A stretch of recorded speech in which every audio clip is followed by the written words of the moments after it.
¿Cómo se filosofa a martillazos? 4. La razón de la filosoma. 1. Me preguntan ustedes cuáles son los distintos rasgos que caracterizan a los filósofos. Por ejemplo, su falta de sentido histórico, su odio a la misma noción del devenir, su mentalidad egipciaca. Creen honrar una cosa si la desprenden de sus conexiones históricas, subespecie eterni, si la dejan hecha una momia. Todo cuanto los filósofos han venido manipulando desde hace milenios eran momias conceptuales. Ninguna realidad salía viva de sus manos. Matan y disecan esos idólatras de los conceptos cuanto adoran. Constituyen un peligro mortal para todo lo adorado. La muerte, la mudanza y la vejez, no menos que la reproducción y el crecimiento, son para ellos objeciones y aún refutaciones. Lo que es no deviene, lo que deviene no es. Pues bien, todos ellos creen, incluso con desesperación, en el ser.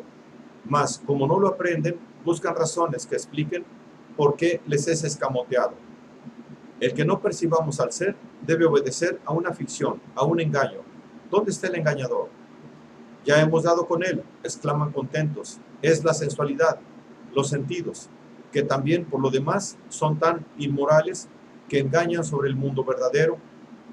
Moraleja, hay que emanciparse del engaño de los sentidos, del devenir de la historia, de la mentira. La historia no es más fe en los sentidos. La historia no es más fe que en los sentidos, en la mentira. Moraleja, hay que decir no a todo cuanto da crédito a los sentidos, a toda la restante humanidad. Todo esto es vulgo. Hay que ser filósofo, momia, representar el monótono teísmo con una mímica de sepulturero y repudiar sobre todo el cuerpo, esa deplorable idea fija de los sentidos, plagado de todas las faltas de la lógica, refutado aún más imposible, aunque tenga la osadía de pretender ser una cosa real. 2.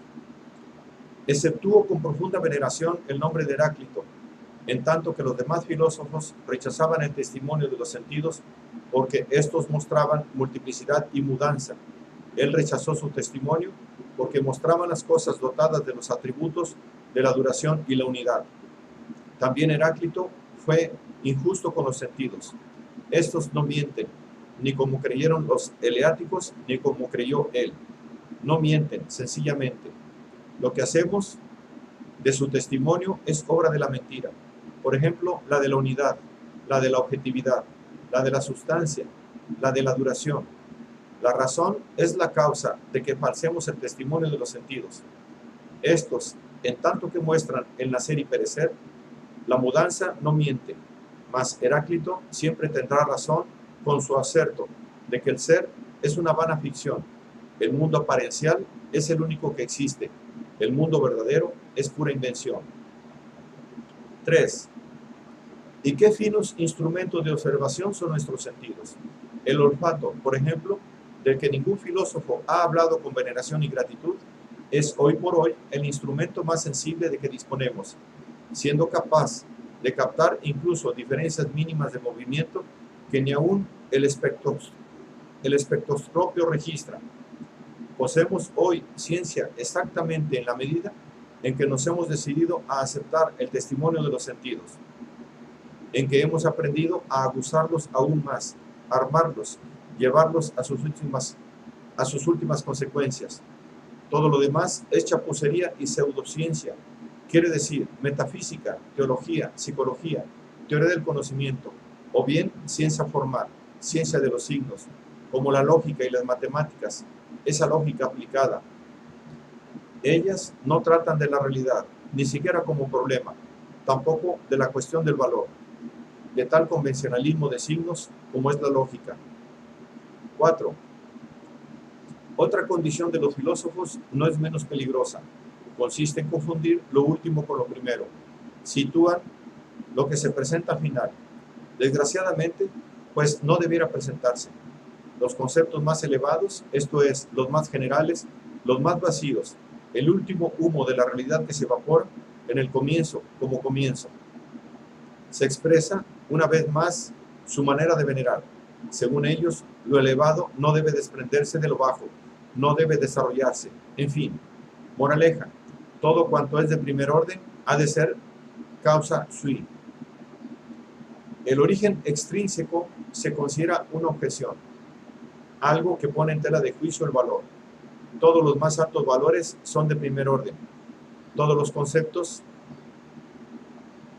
conceptos más elevados, el ser, el absoluto, el bien, lo verdadero, lo perfecto, todo esto no puede ser algo posible y por ende debe ser causa sui. Mas todo esto tampoco puede ser desigual entre sí, estar en contradicción consigo mismo. Así llegan a su estupendo concepto Dios. Lo último, lo más abstracto y güero, es establecido como lo primero, como causa de sí, como ens realissimum, ¿Por qué la humanidad habrá tomado tan en serio las afecciones cerebrales de sutiles enfermos? Bien claro lo pagó. 5. Puntualicemos al fin la manera opuesta en que nosotros por cortesía, enfocamos el problema del error y de la apariencia. Antes se tenía la mudanza, el cambio, el devenir. En fin, por una prueba de la apariencia, por un indicio de que existe algo que nos engaña. Hoy día a la inversa, exactamente en la medida en que el prejuicio de la razón nos obliga a suponer unidad, identidad, duración, sustancia, causa, objetividad y ser, nos vemos enredados, en cierto modo, en el error, condenados a incurrir en error, por más que en virtud de una recapacitación profunda, estemos seguros de que aquí reside, en efecto, el error. Ocurre con todo lo que con los movimientos del gran astro. Respecto a estos, el error está respaldado continuamente por nuestra vista. En el caso que nos ocupa, por nuestro lenguaje. La génesis del lenguaje cae en los tiempos de la forma más rudimentaria de la psicología. La dilucidación de las premisas básicas de la metafísica del lenguaje, esto es, de la razón, nos revela un tosco fetichismo. Se reduce todo el acaecer a agentes y actos. Se cree en la voluntad como causa, en el yo como ser, en el yo como sustancia, y se proyecta la creencia de su yo sustancia sobre todas las cosas, creando en virtud de esta proyección el concepto de cosa. El ser es pensado, inventado, introducido siempre como causa. El concepto del concepto yo se sigue como concepto derivado el del ser. En el principio es la grande fatalidad de error según el cual la voluntad es una instancia eficiente, una facultad. Hoy sabemos que es una mera palabra.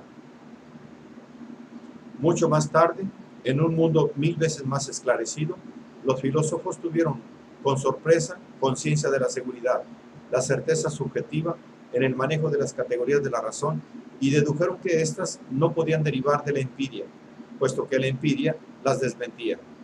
¿Dónde ha de buscarse, pues, su origen? Y tanto en la India como en Grecia se llegó a la misma conclusión errónea. Debemos haber vivido alguna vez en otro mundo superior, en vez de en otro muy inferior, como hubiera sido más justo. Debemos haber sido divinos, puesto que tenemos la razón. En efecto, nada ha tenido un poder de convicción tan ingenuo como la noción errónea del ser, tal como la han formulado los eleáticos, como que parece corroborarle cada palabra, cada frase que pronunciamos. Incluso los adversarios de los eleáticos sucumbían a la seducción de su concepto del ser. Ese fue el caso de Demócrito al inventar su átomo. La razón es el lenguaje. ¡Oh, qué mujer tan vieja y engañosa! Temo que no nos libremos de Dios por creer todavía en la gramática. Se me agradecerá el resumir tan esencial, tan nueva concepción en 4 tesis, que servirán para facilitar la comprensión y provocar la objeción. Primera tesis. Los argumentos en base a los cuales se ha calificado este mundo de aparencial fundamentan, por el contrario, la realidad del mismo. Es de todo punto imposible demostrar otro tipo de realidad. Segunda tesis. Las características que se han asignado al verdadero ser de las cosas son las características del no ser, de la nada.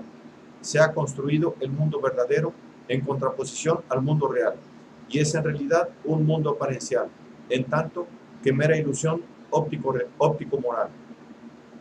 Tercera tesis. Hablar de otro mundo distinto de este no tiene sentido, a menos que opere en nosotros un instinto de detracción, rebajamiento y acusación de la vida. En este último caso, nos vengamos de la vida por la fantasmagoría de otra, mejor vida. Cuarta tesis. Separa el mundo en uno verdadero y otro apariencial, ya al modo del cristianismo o al modo de Kant, quien fue, en definitiva, un cristiano pérfido. No es sino una sugestión de la decadencia, un síntoma de vida decadente. El que el artista ponga la apariencia por encima de la realidad no es una objeción contra esta tesis, pues en este caso la apariencia significa la realidad otra vez, solo que a través de selección, exaltación y corrección. El artista trágico no es un pesimista, precisamente dice sí a todo lo problemático y pavoroso, es dionisíaco.